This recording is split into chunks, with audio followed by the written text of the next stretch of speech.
പുകഴ്ചയ്ക്കും യോഗ്യനേശുവേ.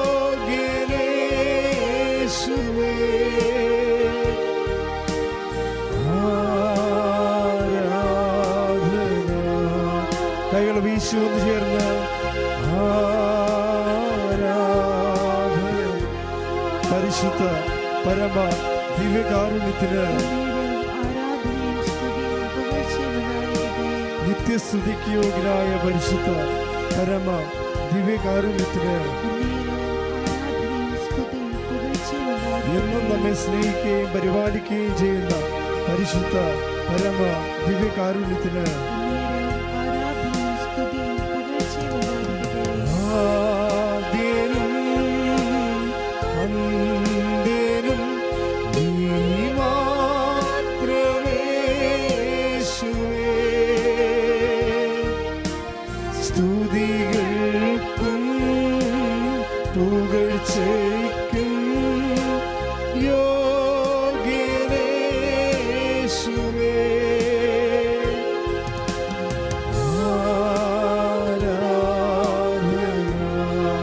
ആരാധന ആരാധന.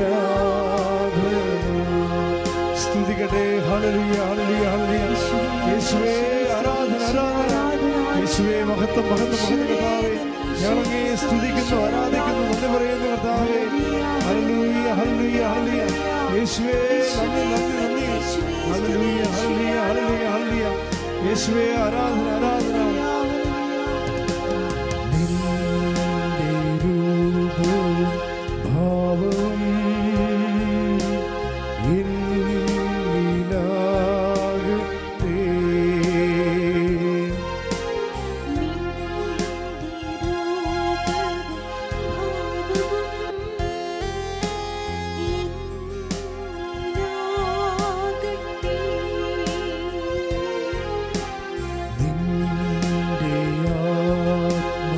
ശക്തിയും എന്നിൽ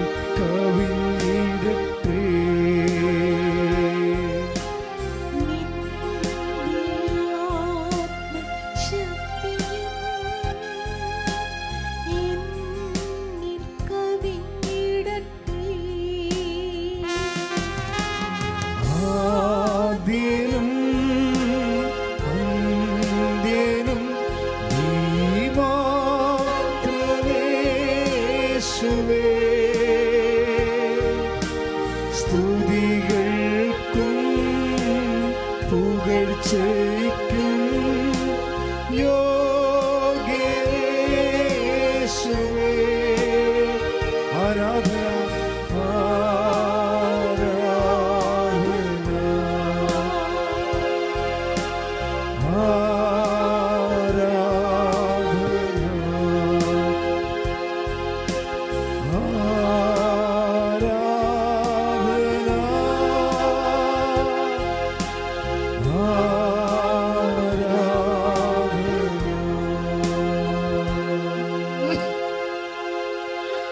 പരിശുദ്ധ പരമ ദിവ്യകാരുണ്യത്തിന് ആരാധനയും സ്തുതിയും പുകഴ്ചയും ഉണ്ടായിരിക്കട്ടെ.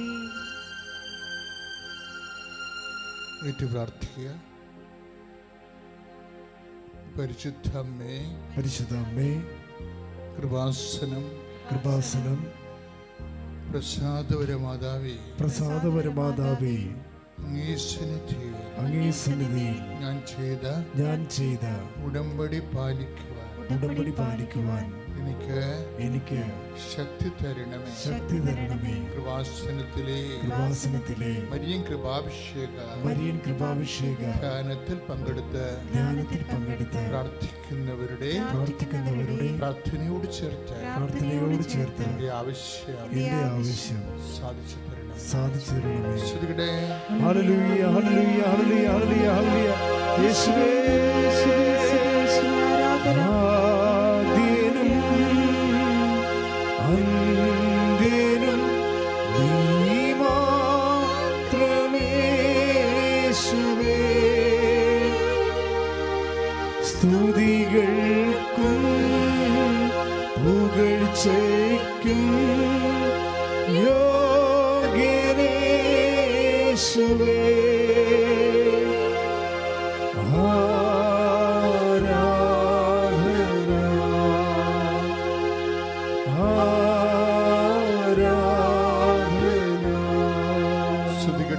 ഹല്ലേലൂയ ഹല്ലേലൂയ ഹല്ലേലൂയ യേശുവേ ആരാധന ആരാധന യേശുവേ മഹത്വം മഹത്വം മഹത്വം മഹത്വം ഹല്ലേലൂയ ഹല്ലേലൂയ ഹല്ലേലൂയ ഹല്ലേലൂയ യേശുവേ നന്ദി നന്ദി ഹല്ലേലൂയ ഹല്ലേലൂയ ഹല്ലേലൂയ യേശുവേ സ്തുതി ഹല്ലേലൂയ ഹല്ലേലൂയ യേശുവേ ആരാധന ആരാധന പരിശുദ്ധ പരമദിവ്യകാരുണ്യത്തിന് നേരവും ആരാധനയും സ്തുതിയും പുകഴ്ചയും ഉണ്ടായിരിക്കട്ടെ. ഏറ്റു പ്രാർത്ഥിക്കാം. പരിശുദ്ധ അമ്മേ, പരിശുദ്ധ അമ്മേ, കൃപാസനം കൃപാസനം പ്രസാദപരമാതാവേ, പ്രസാദപരമാതാവേ, അങ്ങേ സന്നിധിയിൽ ഞാൻ ചെയ്ത ഉടമ്പടി പാലിക്കാൻ എന്റെ കുടുംബത്തിന് ശക്തി തരണമേ. കൃപാസനത്തിലെ തിങ്കളാഴ്ച ആരാധനയിൽ പങ്കെടുത്ത് പ്രാർത്ഥിക്കുന്നവരുടെ പ്രാർത്ഥനയോട് ചേർത്ത് എന്റെ ആവശ്യം സാധിച്ചു തരണമേ. ശ്രുതികടെ ഹല്ലേലൂയ ഹല്ലേലൂയ ഹല്ലേലൂയ ഹല്ലേലൂയ യേശുവേ ആരാധന ആരാധന ആരാധന ഹല്ലേലൂയ ഹല്ലേലൂയ ഹല്ലേലൂയ ആദ്യനും അന്ത്യനും നീ മാത്രമേ യേശുവേ സ്തുതികൾക്കും പുകഴ്ചയ്ക്കും യേശുവേ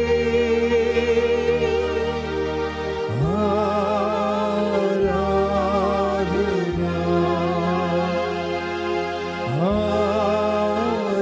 ആരാധന. പരിശുദ്ധ പരമദിവ്യകാരുണ്യത്തിന് എന്നേരവും ആരാധനയും സ്തുതിയും പുകഴ്ചയും ഉണ്ടായിരിക്കട്ടെ. ഏറ്റു പ്രാർത്ഥിക്കുക. അമ്മേ പരിശുദ്ധ അമ്മേ, അമ്മേ പരിശുദ്ധ അമ്മേ, കൃപാസനം പ്രസാദപരമാതാവേ, അങ്ങേ സന്നിധിയിൽ ഞാൻ ചെയ്ത ഉടമ്പടി പാലിക്കുവാൻ എന്റെ കുടുംബത്തിന് ശക്തി തരണമേ. ആദ്യ ചൊവ്വാഴ്ചകളിലെ ആരാധനയിൽ പങ്കെടുത്ത് പ്രാർത്ഥിക്കുന്നവരുടെ പ്രാർത്ഥനയോട് ചേർത്ത് എന്റെ ആവശ്യം സാധിച്ചു തരണമേ. ശ്രുതികട്ടെ. ഹല്ലേലൂയ ഹല്ലേലൂയ ഹല്ലേലൂയ ഹല്ലേലൂയ യേശുവേ നന്ദി ഹല്ലേലൂയ ഹല്ലേലൂയ ഹല്ലേലൂയ ആദ്യനും അന്ത്യനും നീ മാത്രമേ യേശുവേ സ്തുതികൾക്കും പുകഴ്ചയ്ക്കും യേശുവേ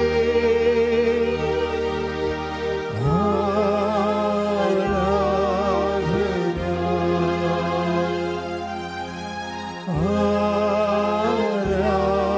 ആരാധന. പരിശുദ്ധ പരമദിവ്യകാരുണ്യത്തിന് എന്നേരവും ആരാധനയും സ്തുതിയും പുകഴ്ചയും ഉണ്ടായിരിക്കട്ടെ. പരിശുദ്ധ പരമദിവ്യകാരുണ്യത്തിന് എന്നേരവും ആരാധനയും സ്തുതിയും പുകഴ്ചയും ഉണ്ടായിരിക്കട്ടെ. പരിശുദ്ധ പരമദിവ്യകാരുണ്യത്തിന് എന്നേരവും ആരാധനയും സ്തുതിയും പുകഴ്ചയും ഉണ്ടായിരിക്കട്ടെ. അച്ഛനോട് ചേർന്ന് കർത്താവായ ദൈവമേ, പരിശുദ്ധ അമ്മയുടെ മാധ്യസ്ഥതയിൽ ഇപ്പോൾ നടക്കുന്ന ആരാധനയിൽ ഭക്തിപൂർവം പങ്കെടുത്തുകൊണ്ട് വിവിധ രാജ്യങ്ങളില് വിവിധ സംസ്ഥാനങ്ങളില് ഞങ്ങളുടെ സംസ്ഥാനത്തിന്റെ വിവിധ ജില്ലകളില് പങ്കെടുത്ത് പ്രാർത്ഥിക്കുന്നവരുടെ കർത്താവിന്റെ കാരുണ്യം ചൊരിയണമേ. ദിവ്യീശോയെ അങ്ങയുടെ വിശുദ്ധ രക്തത്താൽ അവരെയും അവരായിരിക്കുന്ന ഇടങ്ങളെയും അങ്ങ് ശക്തീകരിക്കണമേ. പല വിചാരം കൂടാതെ കർത്താവിന്റെ കൃപയിലെ ജാഗ്രതയോടെ വിശ്വസിച്ച് പ്രാർത്ഥിച്ച് ആരാധിക്കാൻ ആവശ്യമായ ദൈവസ്നേഹത്താൽ അവരെ നിരക്കണമേ. ഹല്ലേലൂയ ഹല്ലേലൂയ ഹല്ലേലൂയ ഹല്ലേലൂയ ആദ്യനും അന്ത്യനും നീ മാത്രമേ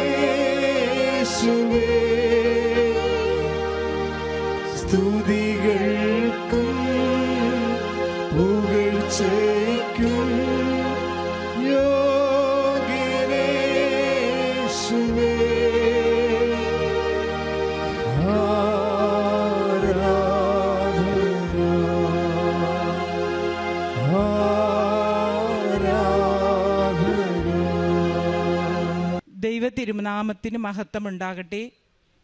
പരിശുദ്ധമായ ഈ അൾത്താരയിൽ കയറി നിന്ന് സാക്ഷ്യം പറയാൻ എന്നെ അനുഗ്രഹിച്ച പരിശുദ്ധ അമ്മയ്ക്കും എൻ്റെ ഈശോ അപ്പായ്ക്കും കോടാനുകോടി നന്ദി പറയുന്നു. എൻ്റെ പേര് ലൂർദ്. ഞാൻ കൊല്ലത്ത് നിന്നാണ് വരുന്നത്. ഞാൻ 2022 ഏപ്രിൽ 23 ഇവിടെ വന്ന് ഉടമ്പടി എടുത്തത്. 22 ഉടമ്പടി എടുത്തതെങ്കിലും എനിക്ക് 2018 തന്നെ മാതാവിൻ്റെ അനുഗ്രഹം കിട്ടിയിരുന്നു. എൻ്റെ ഈ മോളെ പ്രഗ്നൻ്റായ സമയത്താണ് എൻ്റെ മാതാവിൻ്റെ അനുഗ്രഹം എനിക്ക് കിട്ടിയത്. ഈ മോളെ പ്രഗ്നൻ്റായ സമയത്ത് ഞാൻ ഡോക്ടറെ കാണാൻ പോയപ്പോൾ ഡോക്ടർ എന്നോട് പറഞ്ഞത് അബോർഷൻ ചെയ്യണമെന്നാണ് പറഞ്ഞത്. അതിനൊരുപാട് കാരണങ്ങളുണ്ടായിരുന്നു. എൻ്റെ ഏജ് അന്ന് 38 ആയിരുന്നു. പിന്നെ എൻ്റെ 3ാമത്തെ ഡെലിവറി ആയിരുന്നു. ആദ്യത്തെ 2 ഡെലിവറിയും സിസേറിയൻ ആയിരുന്നു. പിന്നെ എനിക്ക് BP ഹൈ ആയിരുന്നു. ന്യൂറോളജിസ്റ്റിൻ്റെ മരുന്ന് കഴിച്ചുകൊണ്ടിരിക്കുകയായിരുന്നു. ഇപ്പം ആൻറ്റിബയോട്ടിക് കഴിച്ചുകൊണ്ടിരിക്കുന്ന സമയത്തായതുകൊണ്ട് ആ ഡോക്ടർ എന്നോട് പറഞ്ഞത് അബോർഷൻ ചെയ്യണം, കുഞ്ഞിന് എന്തെങ്കിലും ആരോഗ്യ പ്രശ്നങ്ങളുണ്ടാകും, മന്ദബുദ്ധി ആയിരിക്കും, എന്തെങ്കിലും അംഗവൈകല്യങ്ങളൊക്കെ ഉണ്ടാകാൻ ചാൻസ് ഉണ്ട്, അതുകൊണ്ട് നിങ്ങൾ അബോർഷൻ ചെയ്യുന്നതാണ് നല്ലതെന്ന് പറഞ്ഞ്. പക്ഷേ ഞങ്ങൾ അബോർഷൻ ചെയ്തില്ല. ദൈവത്തിലുള്ള വിശ്വാസത്തോടു കൂടി തന്നെ മുന്നോട്ട് പോയി. ആ ഡോക്ടർ എൻ്റെ കയ്യിൽ നിന്ന് എഴുതി ഒപ്പിട്ട് വാങ്ങി. ഡോക്ടറിന് ഇതിൽ യാതൊരു ഉത്തരവാദിത്വം ഉണ്ടായിരിക്കത്തില്ല, ഇവർ എന്ത് പ്രശ്നം വന്നാലും ഇവരുടെ തന്നെ ഉത്തരവാദിത്തമായിരിക്കുമെന്ന് പറഞ്ഞ്. എങ്കിലും ദൈവത്തിൽ വിശ്വസിച്ച് പ്രാർത്ഥിച്ചുകൊണ്ട് മുന്നോട്ട് പോയി. അങ്ങനെ ഇരിക്കെയാണ് എൻ്റെ ഒരു ചേച്ചി എന്നോട് കൃപാസനത്തെക്കുറിച്ചും ഉടമ്പടിയെക്കുറിച്ചും പറയുന്നത്. അന്ന് എനിക്ക് കൂടുതലൊന്നും അറിയത്തില്ലായിരുന്നു ഉടമ്പടിയെക്കുറിച്ച്.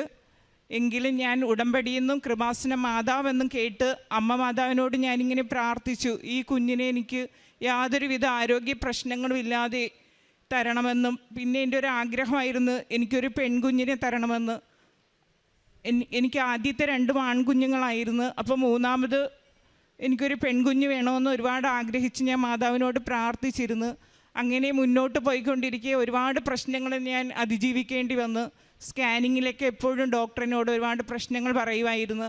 പക്ഷേ ഞാൻ ജപമാല ചൊല്ലി പ്രാർത്ഥിച്ച് എൻ്റെ കുഞ്ഞിൻ്റെ ആ സ്കാനിങ്ങിൽ വന്ന പ്രശ്നങ്ങളെല്ലാം മാതാവ് പരിഹരിച്ച് തന്ന്.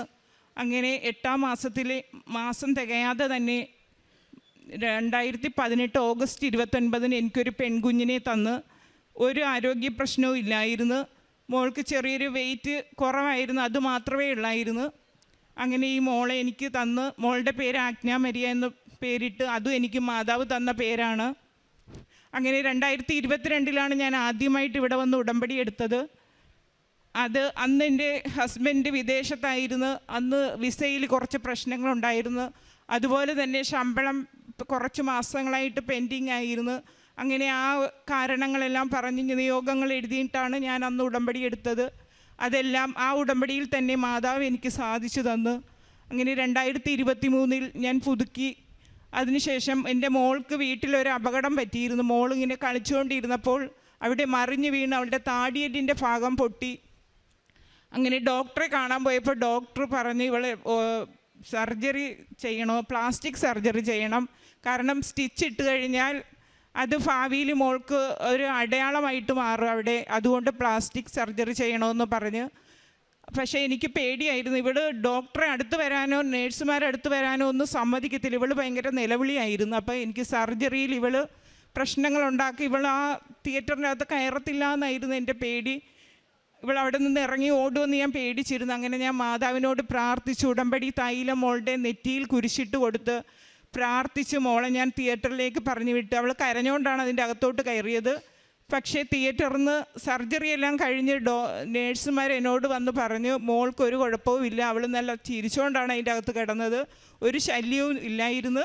അങ്ങനെ മാതാവിൻ്റെ സംരക്ഷണം അവിടെയും എനിക്ക് കിട്ടി. മോൾക്ക് ഇപ്പോൾ ഡോക്ടറെ കാണാനോ നേഴ്സുമാർ ഇഞ്ചക്ഷൻ വയ്ക്കുമ്പോഴോ യാതൊരു പേടിയും ഇല്ല. അവളുടെ പേടിയെല്ലാം മാതാവ് മാറ്റിത്തന്നു. 2024 എൻ്റെ ഹസ്ബൻഡ് വിദേശത്തായിരുന്നു അന്ന്. അങ്ങനെ പെട്ടെന്നൊരു ദിവസം ഈ ഷുഗർ പേഷ്യൻ്റ് ആയതുകൊണ്ട് ഡബിൾ വിഷൻ എന്നൊരു പ്രശ്നം വന്ന്. അങ്ങനെ എൻ്റെ ഭർത്താവ് നാട്ടിലേക്ക് വന്ന്, ഹസ്ബൻഡ് നാട്ടിൽ വന്ന് 2ാം ദിവസം ഞാനും എൻ്റെ 2 ആൺമക്കൾ, എനിക്ക് 2 ആൺമക്കളാണ്, ആദ്യത്തെ 2 ആൺകുട്ടികളാണ്. ഞാനും എൻ്റെ 2 ആൺകുട്ടികളും ഡെങ്കിപ്പനി വന്ന് കിടപ്പിലായി. അപ്പോൾ ഹസ്ബൻഡ് ഗൾഫിൽ നിന്ന് വന്ന് 2-ാം ദിവസമായിരുന്നത്. അപ്പോൾ ഞങ്ങൾക്ക് തീരെ വയ്യായിരുന്നു. ഞങ്ങളെ നോക്കാനായിട്ട് മാതാവ് അവിടെ എത്തിച്ചതായിരുന്നു ഹസ്ബൻഡിനെ. അങ്ങനെ എനിക്ക് ഹോസ്പിറ്റലിൽ അഡ്മിറ്റ് ആകേണ്ടി വന്ന്. എനിക്ക് തീരെ വയ്യായികയായിരുന്നു. എൻ്റെ കൗണ്ടെല്ലാം കുറഞ്ഞ് എനിക്ക് എണീക്കാൻ വയ്യാതെ ഞാൻ 10 ദിവസം അവിടെ അഡ്മിറ്റായിരുന്നു. പിന്നെ 10 ദിവസത്തിന് ശേഷം കൗണ്ട് കൂടി ഞാൻ ഡിസ്ചാർജായി. വീട്ടിൽ വന്നെങ്കിലും എനിക്ക് എണീറ്റിരിക്കാനോ യാതൊരുവിധ ആരോഗ്യവും ഇല്ലാതെ ഞാൻ കിടപ്പായിരുന്നു. അപ്പം ഞാൻ മാതാവ് ബഹുമാനപ്പെട്ട ജോസഫ് അച്ഛൻ്റെ ധ്യാനം കേട്ടുകൊണ്ട് കിടന്ന്, അങ്ങനെ ഞാൻ മാതാവിനോട് പ്രാർത്ഥിച്ച് കിടന്നുകൊണ്ട് തന്നെ ഞാൻ പ്രാർത്ഥിച്ച് എനിക്ക് നാളെ നേരം വെളുക്കുമ്പോൾ എനിക്ക് യാതൊരുവിധ പ്രശ്നവും ഇല്ലാതെ എന്നെ എണീപ്പിച്ച് നിർത്തണമെന്ന് പ്രാർത്ഥിച്ച്, അങ്ങനെ തൈലം നെറ്റിയിൽ കുരിശ് വരച്ച് പ്രാർത്ഥിച്ച് ഞാൻ കിടന്ന് രാവിലെ എണീറ്റപ്പോൾ എനിക്ക് യാതൊരു വിധമായ ആരോഗ്യ പ്രശ്നവും ഇല്ലാതെ മാതാവ് എന്നെ കാത്തുരക്ഷിച്ചു. അതുപോലെ തന്നെ 2024 എൻ്റെ ഒരു നിയോഗമായിരുന്നു. മാതാവിൻ്റെ അടുത്ത് ഞാൻ എഴുതിയിട്ടിരുന്നു. എൻ്റെ മോൻ എൻജിനീയറിങ് പഠിക്കുകയായിരുന്നു. 2024 അവൻ പാസ് ഔട്ട് ആകുമ്പോൾ അവന് നല്ല മാർക്കോടുകൂടി പാസ്സാകുവാനുള്ള കൃപ കൊടുക്കണമെന്ന് ഞാൻ മാതാവിനോട് പ്രാർത്ഥിച്ച്, അതിൻ്റെ ഫലമായി ഫസ്റ്റ് ക്ലാസ്സോടുകൂടി മോൻ പാസ്സാകുകയും അവൻ 2024 അവൻ ജർമ്മനിയിൽ മാസ്റ്റർ ഡിഗ്രിക്ക് പോകാനായിട്ട് അഡ്മിഷന് വേണ്ടി അപ്ലൈ ചെയ്ത്, അങ്ങനെ അവൻ IELTS പരീക്ഷ എഴുതി. ഫസ്റ്റ് അറ്റംപ്റ്റിൽ തന്നെ അവന് 6.5 കിട്ടി. അവൻ ജർമ്മൻ A2 പരീക്ഷയും പാസ്സായി. ഫസ്റ്റ് അറ്റംപ്റ്റിൽ തന്നെ അതും പാസ്സായി. അങ്ങനെ അഡ്മിഷൻ അപ്ലൈ ചെയ്തു. അങ്ങനെ മോന് അഡ്മിഷൻ കിട്ടി. ആദ്യം കിട്ടിയ അഡ്മിഷൻ വേറെ IELTSന് 7 വേണമായിരുന്നു. പക്ഷെ ഞാൻ മാതാവിനോട് പ്രാർത്ഥിച്ച് 6.5 തന്നെ വേറെ കുറേ കോഴ്സുകൾക്ക് മോൻ അപ്ലൈ ചെയ്തിരുന്നു. അങ്ങനെ 6.5 മതിയായിട്ടുള്ള ഒരു അഡ്മിഷൻ എൻ്റെ മോന് മെക്കാനിക്കൽ എൻജിനീയറിങ്ങിൻ്റെ മാസ്റ്റർ ഡിഗ്രി എടുക്കാനായിട്ട് എൻ്റെ മോന് അഡ്മിഷൻ കിട്ടി. അതുപോലെ തന്നെ അതിനുശേഷം ഞാൻ വിദ്യാഭ്യാസ ലോൺ എടുക്കാൻ വേണ്ടി ബാങ്കിൽ പോയിരുന്നു. പക്ഷേ ആദ്യം ബാങ്കിലെ മാനേജർ പറഞ്ഞത് തരാമെന്നൊക്കെയാണ് പറഞ്ഞത്. പക്ഷേ മോൻ ഒരു പബ്ലിക് യൂണിവേഴ്സിറ്റിയിലാണ് മോൻ അഡ്മിഷൻ കിട്ടിയത്. അവിടെ വലിയ ഫീസൊന്നും ഇല്ലായിരുന്നു. പക്ഷേ ബ്ലോക്ക്ഡ് അക്കൗണ്ടിൽ 12.5 ലക്ഷം രൂപ നമ്മൾ കാണിച്ചാലേ നമുക്ക് വിസയ്ക്ക് അപ്ലൈ ചെയ്യാൻ പറ്റത്തുള്ളായിരുന്നു. പക്ഷേ ലോണിൻ്റെ കാര്യം പലവിധ തടസ്സങ്ങൾ പറഞ്ഞ് ഞങ്ങൾക്ക് കിട്ടാതെയായി. ഞങ്ങൾ വേണ്ടെന്ന് വെച്ചു. പിന്നെ ഇത്രയും പൈസ മോൻ പോകുമ്പോഴത്തേക്ക് ഒരു 16 ലക്ഷം രൂപ ചിലവാകും. ഇത്രയും പൈസ എങ്ങനെ കണ്ടെത്തുമെന്ന് ഞങ്ങൾക്ക് അറിയത്തില്ലായിരുന്നു. കാരണം ഹസ്ബൻഡ് വിദേശത്തു നിന്ന് നാട്ടിൽ വന്ന് നിൽക്കുകയായിരുന്നു. അപ്പം പ്രത്യേകിച്ച് വരുമാനങ്ങളൊന്നും ഇല്ലായിരുന്നു. എങ്കിലും മാതാവിനോട് പ്രാർത്ഥിച്ച് ജപമാല ചൊല്ലി മാതാവിൻ്റെ മുന്നിൽ മുട്ടുകുത്തിയിരുന്ന് കരഞ്ഞ് പ്രാർത്ഥിച്ച്, മാതാവേ ഞങ്ങൾക്ക് ഒരു വഴിയുമില്ല, മാതാവ് തന്നെ ഇത് കണ്ടെത്തി തരണം. അങ്ങനെ ഞങ്ങൾ സഹോദരങ്ങളോടൊക്കെ ഇങ്ങനെ കാര്യങ്ങൾ പറഞ്ഞപ്പോൾ അവർ സഹോദരങ്ങളും അയൽക്കാരും എല്ലാവരും കൂടി ഒരാഴ്ചയ്ക്കുള്ളിൽ ഞങ്ങളുടെ കയ്യിൽ 13 ലക്ഷം രൂപ കിട്ടി. അങ്ങനെ മോന് 12.5 ലക്ഷം രൂപ ബ്ലോക്ക്ഡ് അക്കൗണ്ടിലിട്ട് അടുത്ത മോന് VFSന് അപ്ലൈ ചെയ്യേണ്ടതായിരുന്നു. അങ്ങനെ VFSനുള്ള ഡേറ്റ് ഒരാഴ്ചയ്ക്കുള്ളിൽ ഡേറ്റും കിട്ടി. ഓഗസ്റ്റ് 14-ാം തീയതി മോന് VFSന് പോകാൻ പറ്റി. അങ്ങനെ ഒരാഴ്ചയ്ക്കുള്ളിൽ മോന് വിസയും കയ്യിൽ കിട്ടി. അങ്ങനെ എൻ്റെ ഒരു 5-ാമത്തെ ഉടമ്പടി പുതുക്കലിന് ഞാൻ നിയോഗം വെച്ചിരുന്നു. എൻ്റെ മോൻ മാതാവിൻ്റെ ജനന തിരുനാളിൻ്റെ 8-ാം തീയതി എൻ്റെ മോന് ജർമ്മനിയിൽ പോകാനുള്ള ഭാഗ്യം നൽകണമെന്ന് അമ്മയോട് ഞാൻ പ്രാർത്ഥിച്ചിരുന്നു. അങ്ങനെ ആദ്യം ടിക്കറ്റ് എടുക്കാൻ പോയപ്പോൾ സെപ്റ്റംബർ 11-ാം തീയതിയാണ് കിട്ടിയത്. എങ്കിലും പിന്നീട് കറങ്ങിത്തിരിഞ്ഞ് അത് 8-ാം തീയതി എന്നെ മാതാവ് തന്ന് അനുഗ്രഹിച്ചു. അങ്ങനെ സെപ്റ്റംബർ 8-ാം തീയതി എൻ്റെ മോൻ ജർമ്മനിക്ക് പോവുകയാണ്. അതുപോലെ തന്നെ ജൂലൈ മാസത്തിൽ എനിക്ക് എൻ്റെ തലയുടെ ഒരു വശത്തായിട്ട് ഒരു സിസ്റ്റ് വന്നിരുന്നു. അങ്ങനെ ഡോക്ടറെ കാണാൻ പോയി. ഡോക്ടർ എന്നോട് പറഞ്ഞ് CT സ്കാൻ ചെയ്യണമെന്ന് പറഞ്ഞ്, അങ്ങനെ ആ സ്കാൻ ചെയ്ത് ഞാൻ ഉടമ്പടി തൈലം തേച്ച് പ്രാർത്ഥിച്ച് ആ സ്കാനിങ് റൂമിൽ കയറി. സ്കാനിങ് എടുത്ത് ഡോക്ടറെ കണ്ടപ്പോൾ ഡോക്ടർ പറഞ്ഞ് തലയുടെ അകത്ത് യാതൊരുവിധ പ്രശ്നവും ഇല്ല, അതൊരു ചെറിയ എന്തെങ്കിലും ഇൻഫെക്ഷൻ മൂലം വന്നതായിരിക്കും, വേറെ പ്രശ്നങ്ങളൊന്നുമില്ല. അങ്ങനെ ഞാൻ മാതാവിൻ്റെ തൈലം തേച്ച് ആ സിസ്റ്റിൻ്റെ പുറത്ത് തൈലം തേച്ച് പ്രാർത്ഥിച്ചതിൻ്റെ ഫലമായി ഒരാഴ്ചയ്ക്കുള്ളിൽ ആ സിസ്റ്റ് മാഞ്ഞു പോവുകയും ചെയ്തു. അതുപോലെ തന്നെ ആ സമയത്ത് ഞാൻ എൻ്റെ വീട്ടിൽ പോയി. എൻ്റെ കുടുംബ വീട്ടിൽ പോയ സമയത്ത് എൻ്റെ മോൾ അടുത്ത വീട്ടിലേക്ക് പോകുന്നതിനിടെ ഒരു പട്ടി എൻ്റെ മോളുടെ പുറകെ ഓടി. അവളുടെ പപ്പ അടുത്ത് തന്നെ ഉണ്ടായിരുന്നെങ്കിലും മോള് മുന്നേ ഓടി, പട്ടി പുറകെ ഓടി മോളെ കടിക്കാനായിട്ട് തൊട്ടടുത്തെത്തിയപ്പോൾ അടുത്ത വീട്ടിൽ ആ ചേച്ചി വന്ന് ഈ മോളെ പൊക്കിയെടുത്ത്.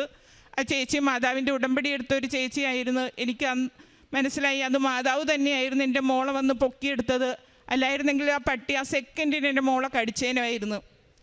അങ്ങനെ മാതാവ് ഒത്തിരി അനുഗ്രഹങ്ങൾ, ചെറുതും വലുതുമായിട്ട് ഒരുപാട് അനുഗ്രഹങ്ങൾ തന്ന് എൻ്റെ ജീവിതത്തിൽ അമ്മയുടെ സംരക്ഷണം എപ്പോഴും ഉണ്ടെന്ന് എനിക്ക് മനസ്സിലാക്കി തന്ന്.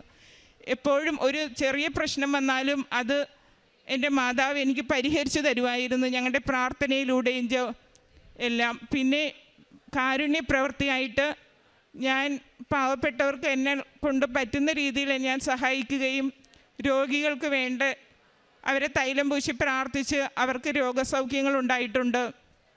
അതുപോലെ തന്നെ പൊതിച്ചോറ് കൊടുക്കാറുണ്ട്. പിന്നെ രാവിലെ ആഴ്ചയിൽ 2 ആഴ്ച കൂടുമ്പോൾ ഒരു ദിവസം വഴിയരികത്തിരിക്കുന്നവർക്ക് രാവിലത്തെ പ്രഭാത ഭക്ഷണം ഉണ്ടാക്കിക്കൊണ്ട് കൊടുക്കുമായിരുന്നു.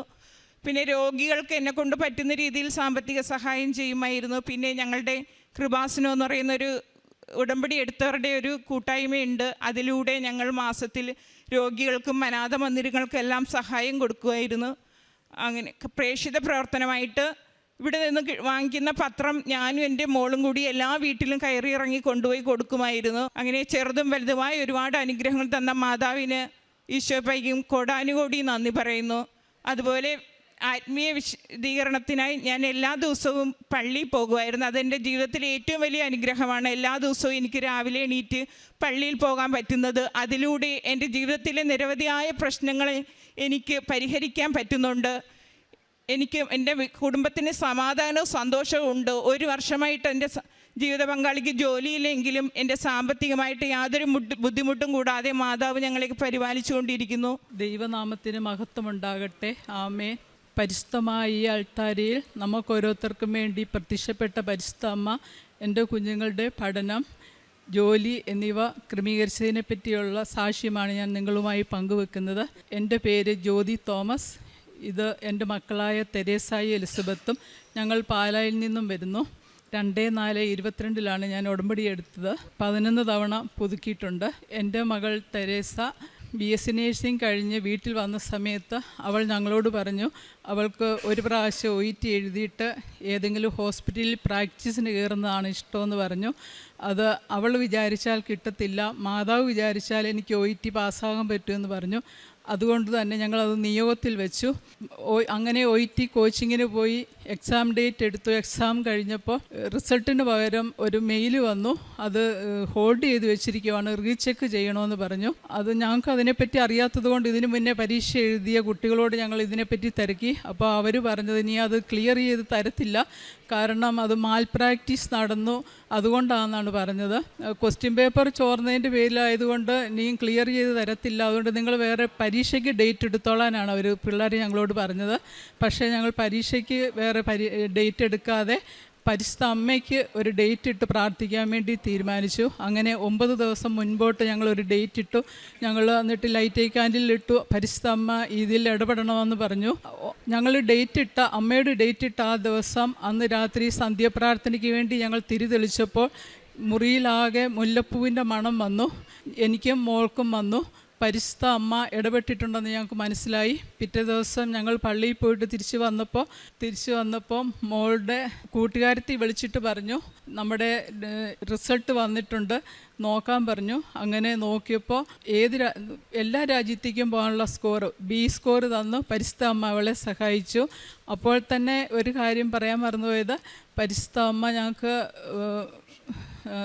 OETയുടെ ലൈറ്റ് ക്യാൻഡിൽ പ്രെയർ ഇട്ട് അമ്മ ഇടപെടണമെന്ന് പ്രാർത്ഥിച്ചപ്പോൾ തന്നെ ഞങ്ങൾക്ക് തിരുവചനത്തിൽ കൂടെ അമ്മ തിരുവചനം തന്നിരുന്നു.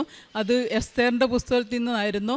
അതിങ്ങനെയായിരുന്നു: കർത്താവെ, എല്ലാ വസ്തുക്കളെയും ഭരിക്കുന്ന കർത്താവെ, പ്രപഞ്ചം അങ്ങേക്ക് വിധേയമാണല്ലോ. ഇസ്രായേലിന് രക്ഷ കൊടുക്കുവാൻ അവിടത്തേക്ക് ഇഷ്ടമെങ്കിൽ അതിനെ എതിർക്കാൻ ആർക്കും ആവില്ലല്ലോ എന്നൊരു തിരുവചനം തന്നിരുന്നു. അങ്ങനെ അവൾ OET ക്ലിയർ ചെയ്തു. ഒരു ഹോസ്പിറ്റലിൽ പ്രാക്ടീസിന് കയറി. 6-ാം മാസമായപ്പോൾ തന്നെ അവൾക്കൊരു UK എന്നൊരു ഇൻ്റർവ്യൂ വന്നു. അത് പാസ്സായി. അങ്ങനെ UK പോകാൻ സാധിച്ചു. അവിടെ ചെന്ന് ഓസ്കി എന്നൊരു എക്സാം ഉണ്ടായിരുന്നു. അതും ആദ്യത്തെ പ്രാവശ്യം തന്നെ പാസ്സാവുവാൻ പരിശുദ്ധ അമ്മ ഇടപെട്ടു.